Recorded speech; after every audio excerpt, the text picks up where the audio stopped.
Okay, it looks like we are live. Hi, everybody. Welcome to my weekly Wednesday local business spotlight. I have a special guest today, Greg Mills from American Drengr Krav Maga. I'm going to tell you a little bit about the company, and then I'm going to turn it over to Greg to tell you more, and then we will get into a conversation about the company. And if you guys type in any questions you have into the comments, and we'll ask Greg while he's here. So American Drengr Krav Maga is a community-oriented martial arts studio and family self-defense center offering training for all ages, including preschool, elementary, teens, and adults. Their mission is to provide their students the skills, mindset, and knowledge facilitating self-protection and improvement, thus enabling physical, mental, and spiritual development. They're looking to empower their community to be better protected and more capable to meet the needs of your loved ones and neighbors. So with that, Greg, I'm going to turn it over to you. Tell us a little bit about the company, and then tell us a little bit about what Krav Maga is for people who don't know while I share this live broadcast into my different groups. Yeah, there's a lot of words in that title that people might not understand. Right? So I'm aware of that. So yeah, this is an awesome company that we are opening our doors to the public April 11th, and we're having a big grand opening May 28th. And we've been working on this for several months. And really, what this is, it's a school built by students. These are students of mine that I had from other places that decided that we want to do something bigger, better, and so they came together and they said, "Hey, let's build a school. Let's put Greg in charge of what goes on the mat and all the curriculum and all that." And so we're doing that.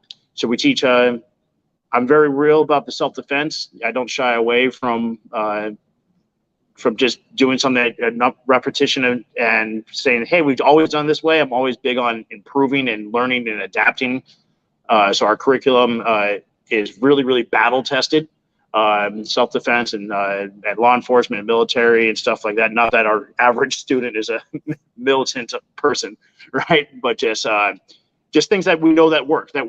Things that work in the worst case scenario that will, because the whole point of Krav Maga, which means close combat, is an Israeli self-defense art, is to get home safe, right? And I'm a big preacher of, sometimes the best way to get home safe is to not engage and to just, walk past that altercation, or to, number one way that anyone's ever going to be safe for anything is by not being in danger, right? So that's the first part, right? All that preemptiveness. But then where our school really comes in is when that first part didn't, it failed, right? So now the threat is imminent, and what do you do? And so that's our adult side of it. But then we also have our kids side of it. I started martial arts when I was 4 years old, and so I'm turning 36 on Monday. So I've been doing it for 32 years now, and has someone with severe ADHD and all kinds of behavioral issues growing up. The two things that had the biggest impact on me was my faith and my martial arts. And so I'm not a preacher, but I can do the second part, right? And just being able to connect with kids and be able to give them a structure, giving them an outlet, teaching them a type of character and responsibility and grit that is hard to find in today's society is invaluable. It's incredibly rewarding, and it's even in some ways even more rewarding watching some of our awesome instructors work with the kids. Like we just have phenomenal a couple guys that are working right now that just have such a natural talent and gift for working with them that I'm proud of what they're doing, and it brings a lot of fulfillment. And then I see what parents say when they bring them into a school that is really about that development and really about developing real skill and not just wasting time and killing time.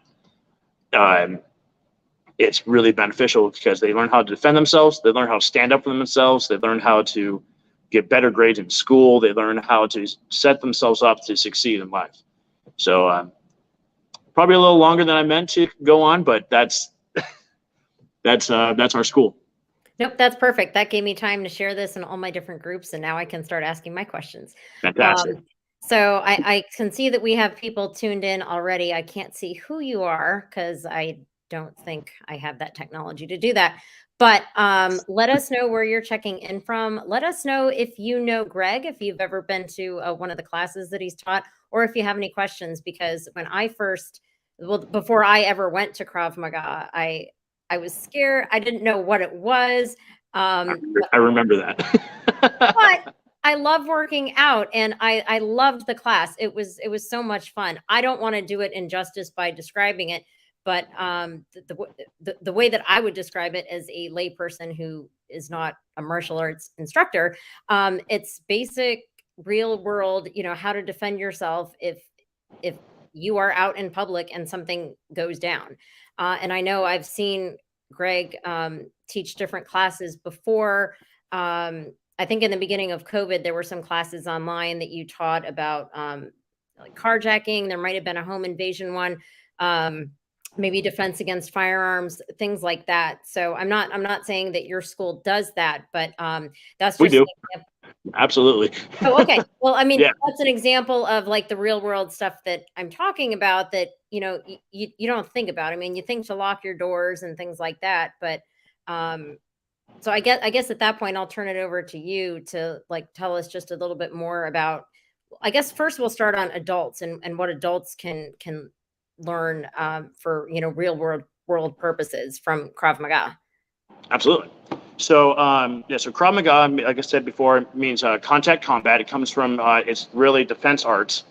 So these are techniques that are designed to be working off of your body's natural movements, so they're a little easier to learn based off our instinctive movement. That really, if you're in a life and death situation, that it gets you coming out the other side. Now that's their ultimate use, right? But there's everything in between. For about 10 years or so, I was doing security in a bar, and I was the only bouncer who would never punch somebody, and would just be able to restrain somebody. So I've been able to use those techniques to de-escalate a situation rather than just jumping to violence. And part of that comes from the confidence, knowing that, hey, you know what? I can do a lot of violent things. Doesn't mean I want to, but a lot of people act out of fear. And so we have a lot of stress training where we kind of slowly get people used to that, so that when they come into a situation where their adrenaline spikes and pops up, they don't panic and they can rely on something that generally keeps both myself and the other party safer. Then I don't know if it's just me or not, but I've noticed that here in Manassas, there's been about a shooting a week of being reported on what's that, the neighborhood thing. Um, I'm drawing a blank too. I know, right? It's the green. I can see the logo, but I can't think of the name off the top of my head. Yeah. But off of that, I see those things being reported. I see them on Facebook. And so we do a lot of a ton of gun defense. That's one of the biggest things that keeps us separate from other martial arts. We have knife, all those different things. We do active shooters. Active shooters extremely important to me. I was involved in an active shooter situation back in California, and where 12 people were killed. And going through that just made me determine that I'm going to do everything in my powers that someone can help in be able to hopefully come home to their loved ones and help someone else come home to their loved ones. And that includes after trauma care. So we teach like simple things. Like, I'm not a paramedic, right? Mm-hmm. But tourniquets and Israeli bandages and chest sealants and basic first aid things. Mm-hmm. That make sure that when things do go wrong, right, especially in our society, it seems like it's only a matter of time till things do go wrong, that we're there, that we're empowered and capable of helping people get home safe. And then for our name, American Drengr, I love our country. I think it's got just more potential than anywhere else. And then Drengr is actually a Norse terminology that means a brave and courageous warrior. Oh. And it's one of the biggest compliments that you can give in the Viking culture. And one of the things that really drew me to it is that also means that you're not going to fight somebody that you have no business fighting, meaning that you're just going to demolish. Like, you're going to fight a worthy opponent, and that's a big part of Krav Maga. You know, we're not training people to be bullies. We're not training people to use our violence to get our way, to be aggressive in that matter. But we're training people to protect what matters, and it's a defensive art that comes blitzing out the gate and making sure that you get home as fast as possible. Mm-hmm. So, yeah. Well, that's a really good description, and it actually prompted me to think of a few other questions. You mentioned, Sure. you know, defending active shooters or firearm defense, knife defense, things like that. Um, what what does a basic Krav Maga class look like to somebody that has never done it before? I guess a way to, can you distinguish it from the other forms of martial arts, Absolutely. aside from the description for people who may have experience with those but not Krav Maga? Absolutely. So, as well as doing Krav Maga, I'm also a fourth degree black belt master rank in American Tong Soo Do karate. So I he's start the perfect person to distinguish this from karate. exactly right, and I started with Shotokan karate, did that for a while, then switched to Tong Soo Do under a phenomenal instructor, Grandmaster Dennis Chikawa, and I loved that, and I did some MMA fighting as I got older. That was a lot of fun, but that takes a toll on you.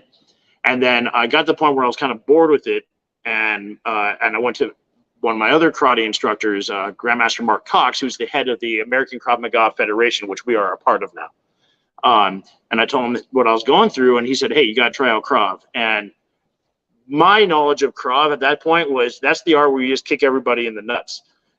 and that's all I thought too. There's nothing special about it. And but then actually, once I got experienced with it, I'm like, oh, there is so much more. This is so much more useful, and I think important for people to know.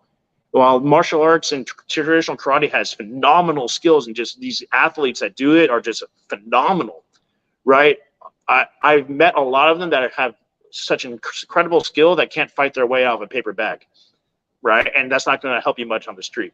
So getting back to what a normal class is going to look like, that's the biggest distinction, right? We usually start off combative, so we're learning how to hit properly, right? Because if I can hit somebody hard and fast, most of the time, the rest of the stuff isn't going to matter, right? That gives me enough opportunity for me to, we call it disengage, right? So either the person's down for the count and I can take my time, or I can reset their OODA loop, the way that they process their thinking, and I can have that time to escape or get someone else to be involved and to help me, right? So starting with, and that also works in a lot of our fitness, because when you're hitting bags for a little while, you're getting up a sweat, as I know that you're aware of, and making sure we're getting that. We're not interested in really wasting our time with doing sit-ups and squats, and we do work that every once in a while, but I think you're getting a much better workout hitting something, and also you're doing training at the same time. So next we usually move on to some kind of grab, whether basic level, we're usually using some kind of choke, or maybe a wrist grab, or maybe a hair grab, maybe a bear hug, and ways to get out of that, and making sure that we're addressing the size issues. Right? I am far bigger than you. Right? It is what it is, but that doesn't mean that what's going to work for me is going to work for you. You're going to be a little more creative, and use all the realistic techniques that Krav has to even that playing field. And my goal is so that if evil Greg, or I have the kind of goatee, so evil Greg would already have the goatee, I guess, maybe no goatee, were to attack you, I want you to be able to defend yourself against someone my size and my skill level, right? And then I usually end each class with some kind of weapon base. And this is one of the biggest differentiators from traditional martial arts. When I first learned how to do a gun defense in traditional karate, we literally kicked the gun out of the person's hand. That when you start testing that, you end up getting shot. So we do techniques that actually work, and we still incorporate the disadvantages of size and strength and men and women and however it works, to make sure that the ultimate goal, whatever the cost, whatever you have to do, you get home safe, and everything's got to be adapted to it. We have an awesome group of students that are all kinds of different body types and ages. I think our oldest student right now, also one of the owners, is 66, right? And our youngest, I think, is 16 right now. We're getting ready to open, so we don't have that younger group yet. But we have a whole bunch of people all ready for it. So it's all that big gamut. So for the adult class, that's gonna be your general. That's gonna be your general class, something that looks like that. And then at the end of it all, we usually do some kind of stress testing, which the goal is to not necessarily. Sometimes it does get you tired, but it's really to get your adrenalized state going, so that you can now associate what you've learned with something that's a semblance of what it'd feel like in real life. Not meaning we're going to hit you or anything like that, but meaning we're trying to get your heart rate up and trying to get your adrenalized state going, because everyone knows what the first things that happen, well, not everyone, but for those of you who don't know, when you get in an adrenalized state, one of the first things that go is your cognitive function and your fine motor skill, right? And so you got to rely on instilled trained techniques and on gross motor skill that can still operate under a high adrenalized state. That's a really good point. I didn't think about what you said, but yeah, you can learn all the skills and all the right ways to do things, but if you're not tested under stress, how do you know that you're gonna, with enough training and enough years of experience? Yes, but yeah, until you're actually in a situation where you're stressed, and yeah, your adrenaline's up. That makes sense to be able to actually put it into practice, because frankly, I don't know what my body's response is if somebody were to punch me or to grab my hair to do, like, I don't know what my natural response would be. Luckily, I've never been in that situation, but I probably would be the wrong response. That's why I should. Right. Yeah. Absolutely. And unfortunately, I've been in that situation very, very many times. The benefits of my role now is that I had a misspent youth. I've known that I've done things that made absolutely no sense. And then as I learned more, I've done things that worked and kept both myself and the other person and others safer for knowing it. Because you usually got your run or fight or flight, right? But people also have freeze, and more people it doesn't matter how much stuff you know, that if a situation happens and your body goes into overload because you're processing everything that's happening, people find themselves more likely to freeze, and they don't know what to do. And so part of that is getting them out of that, where we got to get you off the frozen state and moving and defending yourself and thinking and making you acclimated. I like to liken it to driving. Everyone here probably has learned how to drive at some point, right? Either that or your Uber bill is through the roof. But when you're first learning how to drive, right, you're freaking out, like you're going 5 miles an hour and you think you're going 80, right? You're trying to merge. You're like, oh my gosh, we're all going to get a car accident. But as we get acclimated to it, we learn how to process all that. And we can now drive, and I'm not condoning this, but now we get people who can drive and they can be texting on one hand and eating a hamburger in the other hand and driving with their knee, right? Not condoning it, but just saying, like, as you get more acclimated, your capabilities become higher and higher. So that's the point of all that stress. That's a good comparison. Can you just give us one example? Because you mentioned your youth, but also you were a bouncer and MMA fighter. Can you give us just one example of what an improper response might be if somebody were to find themselves in a dangerous situation?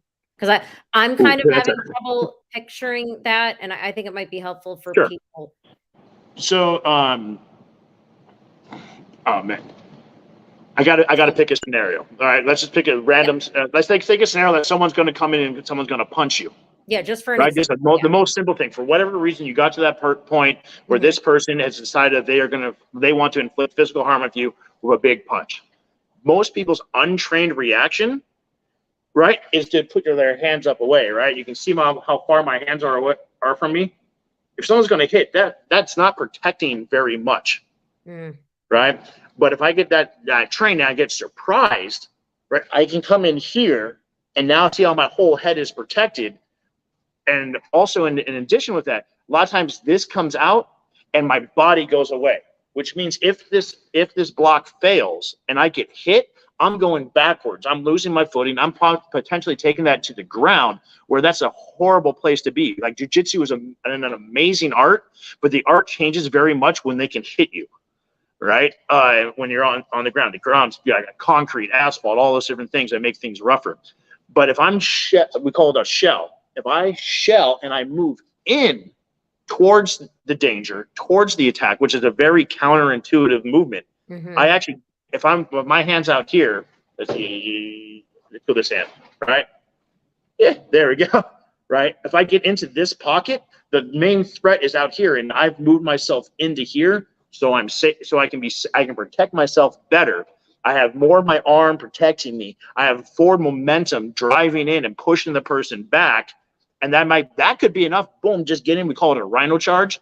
Driving in and pushing them away. That could be enough for me to book it, or it's enough that gets them potentially going on their heels, and now I can follow up if the situation calls for it with additives and things that might be able to be used, whether it's a strike or a hold or something like that. So that's probably the most basic thing, because someone throws something at your head, and you catch it, where your hands go, way out, right?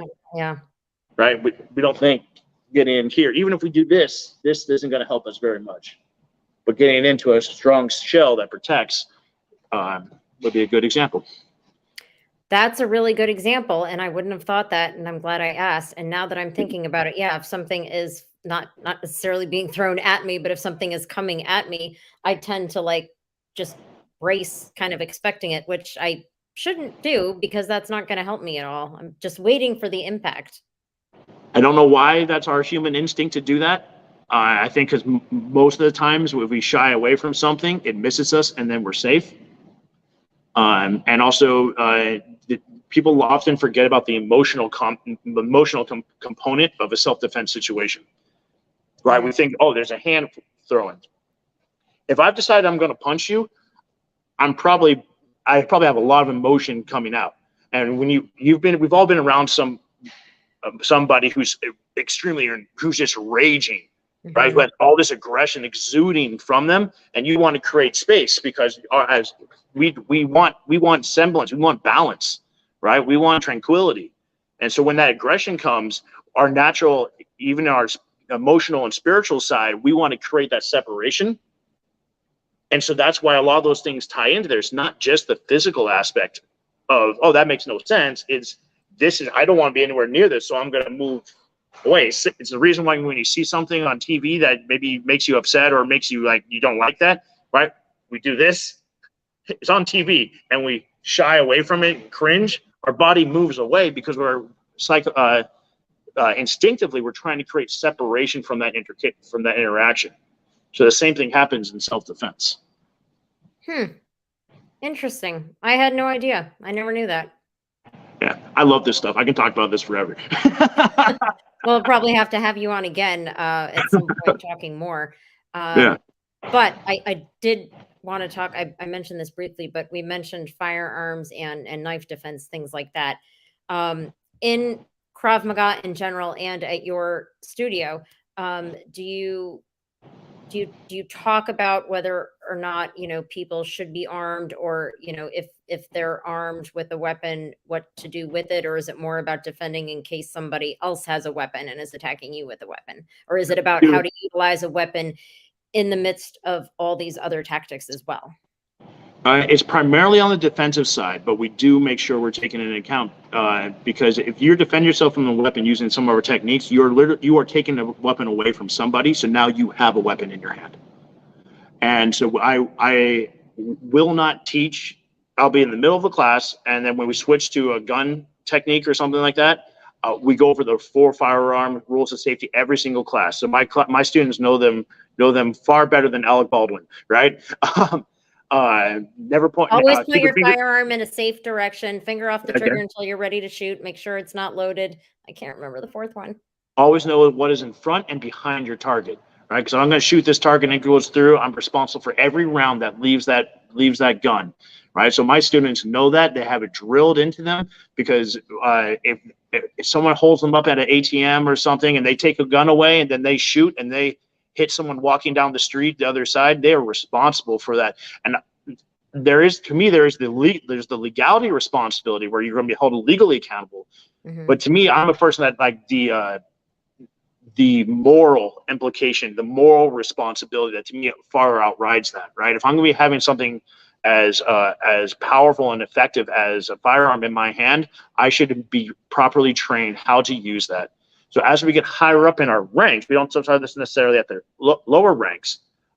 We get much more into the firearm handling on making sure that people know how to, like all our black belts are required to take a basic handgun class. We partner up with Elite Shooting Sports right now, right? So they take that. So I don't require you don't need to get your concealed carry license, but pretty much we make sure that you go through the process so that if you wanted to, you have been educated to the point that you can.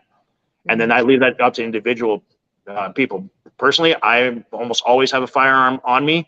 I take it extremely seriously. I make sure that I'm always following those safeties and all those rules. And to me, if it comes out, it's an absolute last resort. And unfortunately, I've never been in a situation where I've had to do that, but I've been in situations where I wish I had one on me. And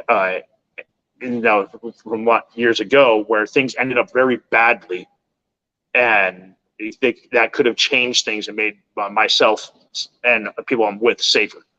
So it's an extremely delicate topic, and I think something that's personal for every single person to make that decision if they want that type of responsibility. But if I'm teaching you a technique that's going to put a gun in your hand, I'm also going to take the responsibility to make sure that I'm teaching you how to be safe with it and how to operate that. And so I'm not just saying, hey, now you got a gun and now I hope, best of luck. I think that's incredibly irresponsible. So, yeah.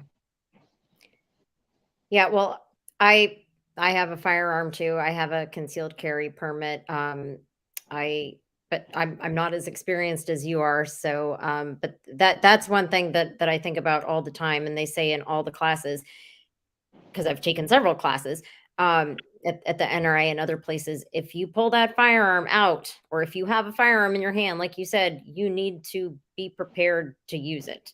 Yes. If you disarm somebody and they're still coming at you, what good does it do you having that firearm if they're just going to take it back from you? And this is where that stress training kind of comes into play, because the stress can work in two ways. One, you take the firearm and you should have used it and you don't, right? Or two, you use it when you didn't need to, right? So those are two very big things. And this falls right from the ancient samurai. They had this thing where if they ever drew their sword, it had to draw blood. I don't know if this is actually factual or not, but this is the legend that I've heard, that if they were to draw their sword, it had to draw blood. And so if they were to sheath it, they'd actually nick themselves.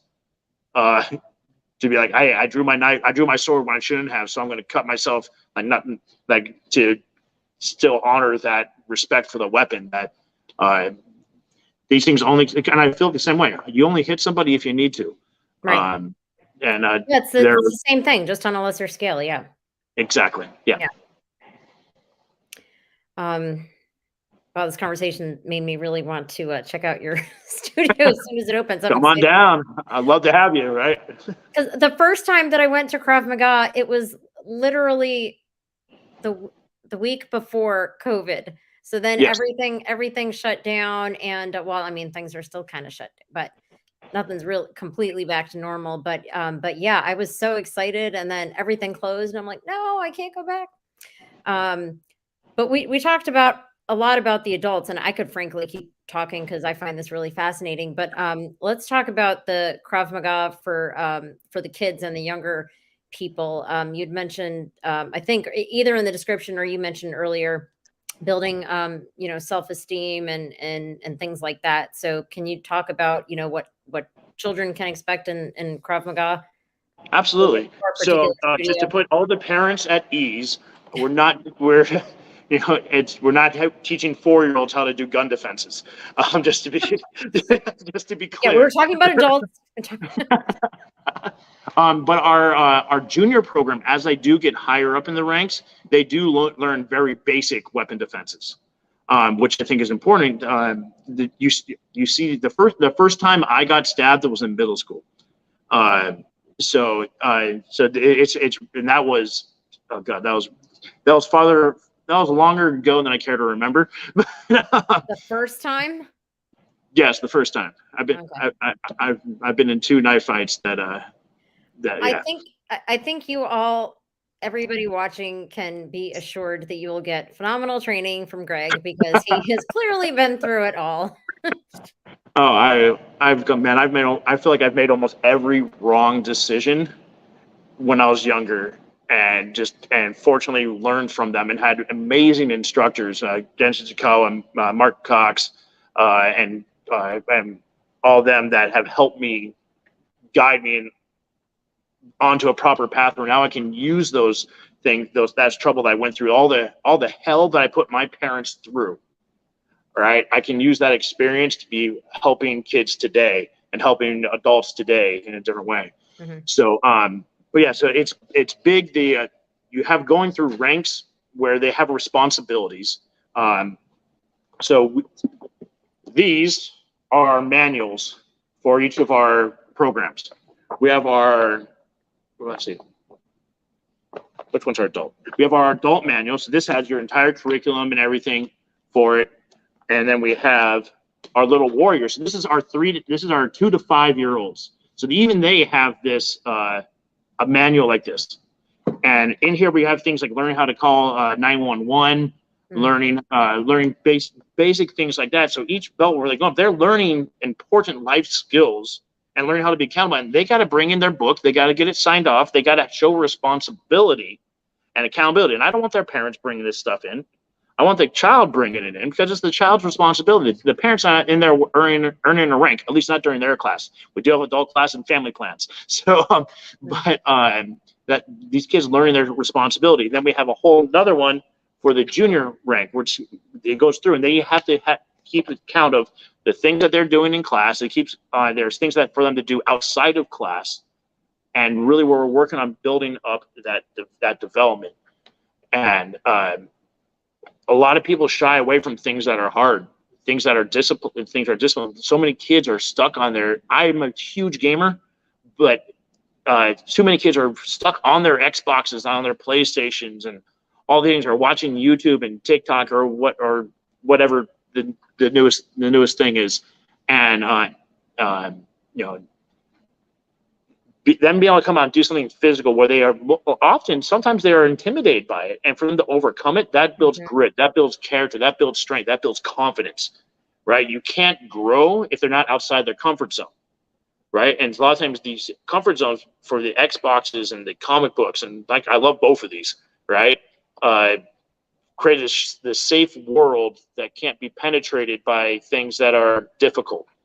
And so martial arts is something that addresses that. And I think it does it in a way that a lot of the other sports do. A lot of sports, there is some overlap.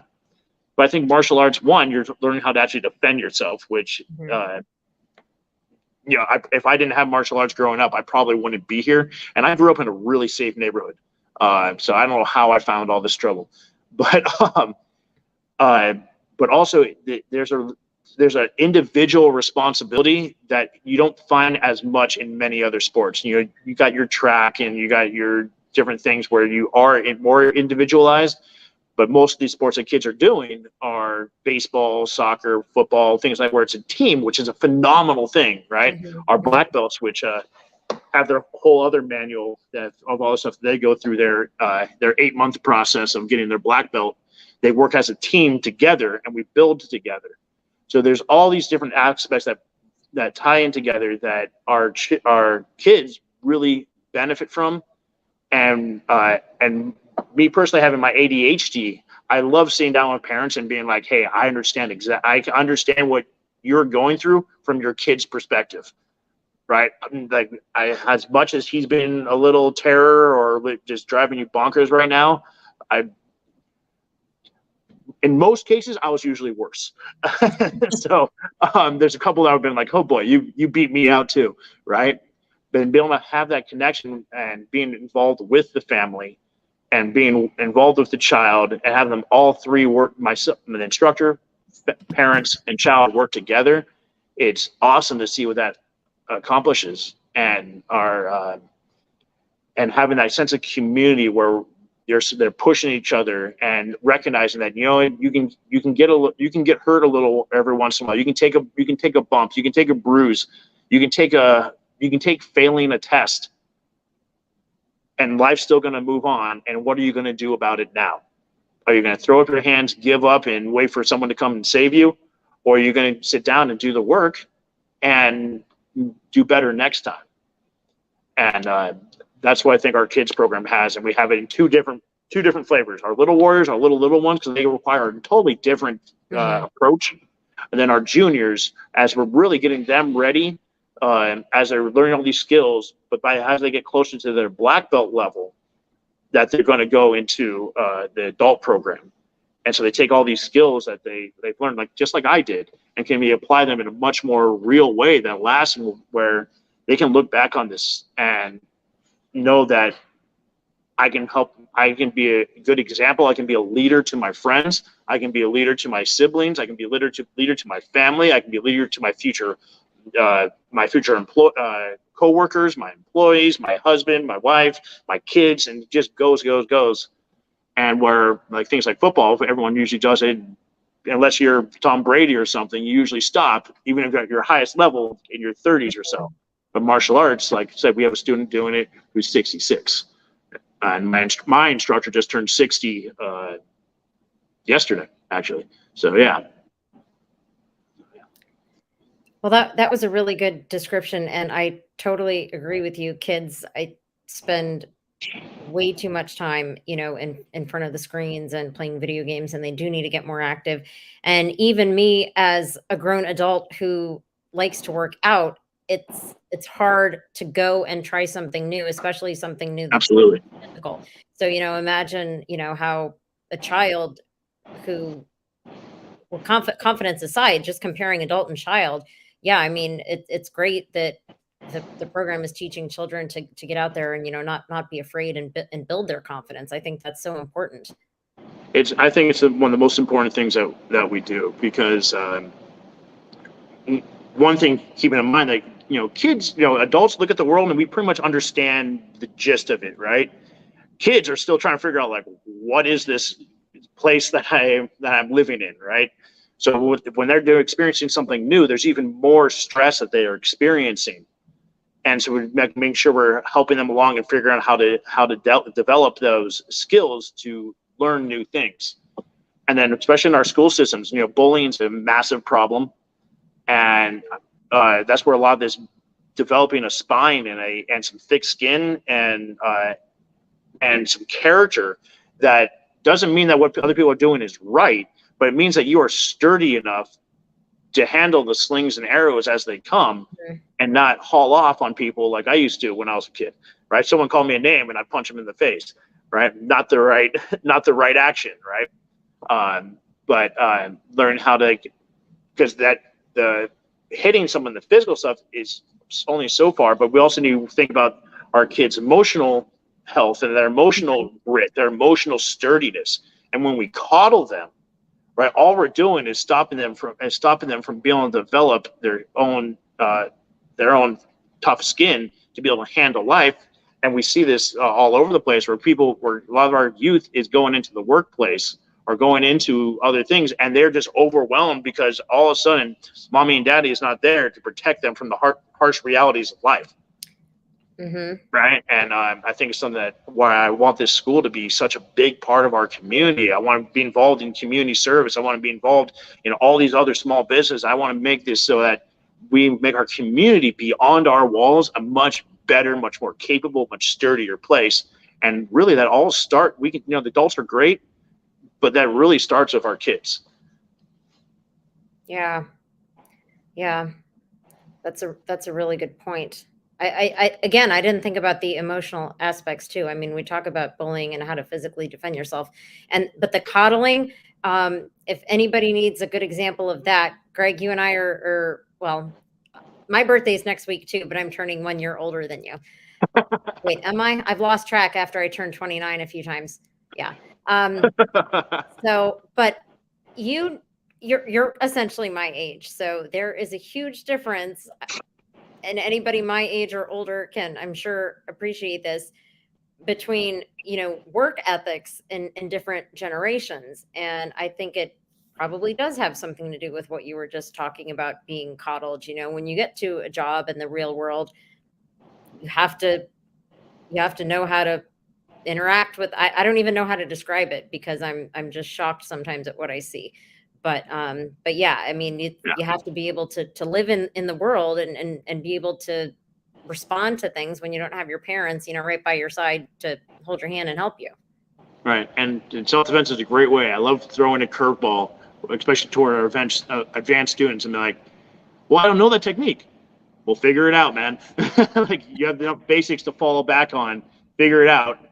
Okay, so here, now that you've actually exercised your own thinking of it, right? Now let's go and workshop that. But don't just turn and look to me for every single answer, right? You got to be able to be able to make your way on your own. Mm-hmm. Yeah, and yeah. But you're talking about, we're the same age, but I want to absolutely say that you have a whole nother skill set that I probably would absolutely lose my mind over. Like, I going into court and being a lawyer and all that stuff, like, that is not my bag. That's a See, whole now nother that level. doesn't scare me. Oh, that terrifies me. Absolutely. Right. So everyone's got their own strengths, right? And bring that out, and everyone's strong in different ways. And I think it's something good to respect, but then you want to find where those things overlap, right? Mm-hmm. So yeah. And the confidence is very important too. I think that a majority of us probably could be more confident than we are. People might seem more confident, but they actually aren't as confident. So, while somebody might seem confident in their profession or whatever it is that they do, what it is that you teach at your school, could help anybody, not just kids, but adults too. Absolutely. I think. That's why I'm doing it. Yeah. All right. We've been going for over 40 minutes, and I could just keep talking, because this is so interesting to me. But is there anything else that, until I get another question, is there anything else that I didn't ask or we didn't talk about? Oh, where are you located? All right, we are located in Manassas. We're in the Hastings Marketplace. For those of you in Manassas, where the Harris Teeter and the Buffalo Wild Wings are. Yeah. We're there. We're on the corner unit. You'll see pictures of people practicing self-defense, and our big this guy, our big AD logo up on there. And yeah, so we're not quite open yet, but I'm usually here almost every single day, or someone else on part of our team is here. So people come in, we wanted people to come in and schedule their intro lessons. So we're opening our doors to the public April 11th. So a week from Monday. So a week from Monday, right? And so that's kind of our soft opening. While we're still massaging a couple things, but our grand opening is May 28th, and we're still that's Memorial Day weekend. So we're hammering out the details of that. So we'd love people to come on by, say hi, poke in. We're not, like I said, we're not quite ready for our full schedule to open up yet. So we're kind of phasing it out in little bits, because so we won't probably be fully operational until May. But right now we're kind of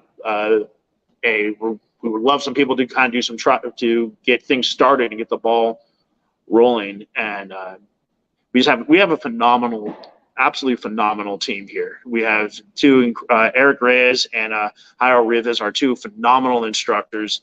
Our management team are just between their military experience and their sales experience, and just they do things that I cannot do. That they are just so gifted at and amazing.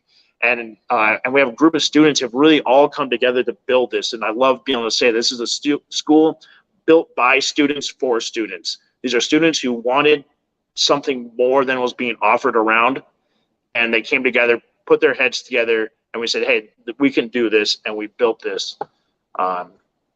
So okay, All that to answer where am I? Yeah.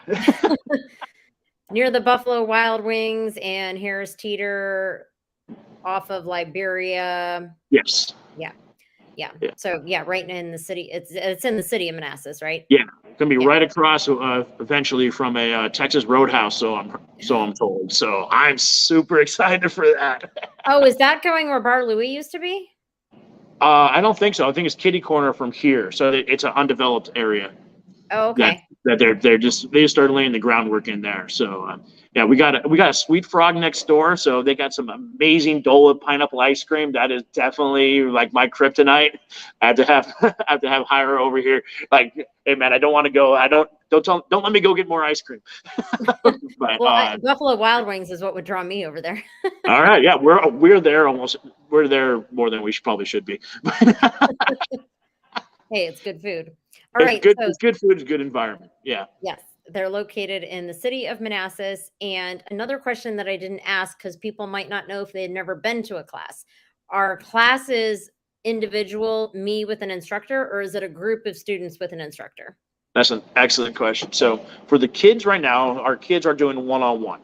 I think this is really important because everyone brings their kids to martial arts and to self-defense and the Krav Maga for a different reason, Mhm. right? And so this way, I get to talk with the parents, I get to know the kid, and also like we talked about before, kids are they have a lot of different reactions to new environments.